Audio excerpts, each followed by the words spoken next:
भगवान राम की 3 माताएं थीं और बचपन में तो उन्हें सबसे ज्यादा प्रेम कैकेयी से ही था। ऐसा कई बार होता था। वे माँ कौशल्या की गोद में सोते सोते छोटी माँ कैकेयी का सपना देखते थे और जब उनकी नींद खुल जाती तो वे कौशल्या माता से कैकेयी के पास जाने की जिद करके रोने लगते। एक ऐसी माँ जिस बच्चे को बचपन में इतना दुलारे, इतना प्रेम करे, उसको ही वनवास देने का हठ ठान बैठी। किस स्थिति में हुआ होगा ये? आज की कथा हमें यही बताएगी। महाराज दशरथ ने सुबह सुबह ही स्नान करने के बाद दर्पण में अपने कान के पास एक सफेद रंग का बाल देखा और उन्हें लगा कि अब वो समय आ गया है कि राजकीय दायित्व से बाहर आएं और अपने योग्य युवराज ज्येष्ठ पुत्र राम को अपना उत्तराधिकारी बनाएं।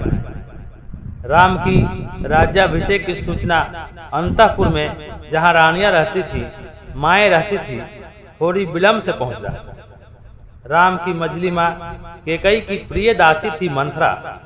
वो बड़े लंबे समय से कैकेयी के साथ रहती थी, इसलिए वो रानी के मुंह लगी हुई थी और स्वभाव तो बिल्कुल ही कुटिल था।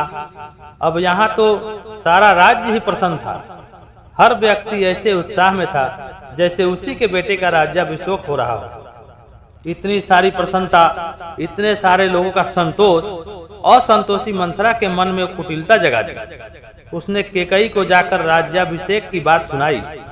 रानी इस खबर को सुनकर इतनी प्रसन्न हुई कि उन्होंने उसे बहुमूल्य इनाम देते हुए कहा कि कितनी अच्छी सूचना लाई हो मंथरा, अब मेरा सबसे प्यारा पुत्र राजा बनेगा। ये अयोध्या के साथ साथ मेरा कितना बड़ा सौभाग्य है। मंथरा ने कहा, क्यों महारानी, आपका क्या सौभाग्य है? आप सचमुच मूर्खता की हद तक भोली हैं। मुझे लगता है कि आप दुनिया की पहली स्त्री हैं जिसे अपने दुर्भाग्य में अपना सौभाग्य दिख रहा है। कैकेयी ने क्रोध से कहा, तुम्हारी बुद्धि तो ठीक है, क्या अनर्गल बक रही हो?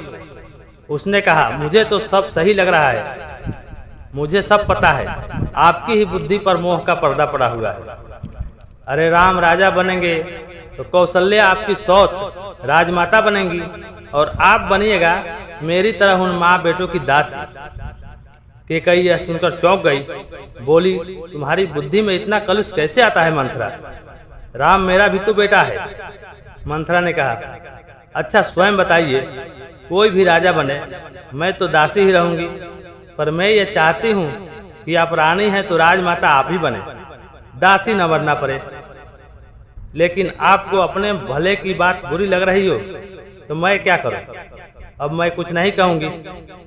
वो तो इतना कहकर एक तरफ हो गई, पर विचार का विष जो मंथरा ने कैकेयी के मन में डाला था उसका प्रभाव धीरे धीरे सामने आने लगा और यहाँ से शुरू हुआ निष्ठुर नियति का एक निराला खेल। पूरी अयोध्या श्री राम के राज्याभिषेक की तैयारी में लगा हुआ था। इधर कैकेयी को मंथरा ने वो 2 बार याद दिलाए जो राजा दशरथ से वक्त आने पर मांगने का वचन लिया था। कैकेयी ने मंथरा के दुर्बुद्धिपूर्ण सलाह को मानते हुए राजा दशरथ से पहला वर भरत का राज्याभिषेक और दूसरा वर श्री राम को 14 वर्ष का वनवास देने के लिए हट कर बैठी। वचनबद्ध राजा को भीगे नयन और कांपते शरीर के साथ वो निर्णय लेना पड़ा जो उनकी आत्मा के विपरीत था। राम को वनवास मिला। इस घटना ने न केवल अयोध्या बल्कि पूरे संसार का इतिहास सदा के लिए बदल दिया। अपने बड़े भाई की चरण पादुकाएं राज सिंहासन पर रखकर राज्य की देखभाल करने भरत भाइयों के बीच प्रेम का पर्याय बन गया और वनवास काटते युवराज राम को नियति ने 14 वर्ष में जो युवराज निकला था उसे प्रभु श्री राम बनाकर वापस किया।